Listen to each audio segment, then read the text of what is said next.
Hello friends, जय जगन्नाथ। तो मुझे फ्रेश हो जाइए, मत कम्प्लीटली ज्वर छाड़ी जाइए, बट टिके थंडा मुँह फुली। ये मो ब्रेड सहित पीनट बटर आता टे चा पी देती। तो मामा ये सब परिवा काटी कुटी साइज कर थोड़ी कौन आज एत सारा परिवा कटाई कहीं आज हूँ द्वितीय ओषार परदिन घांट।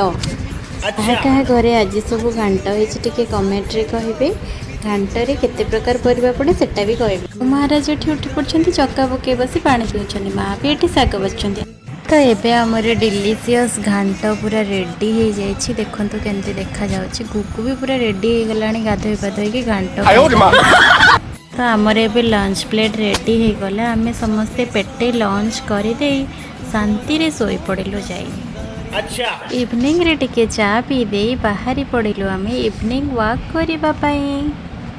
आलो आलो एत सारा ग्रोसरी आसी कौन पाई? वेट करंतु नेक्स्ट वीडियो देखिबा पाई।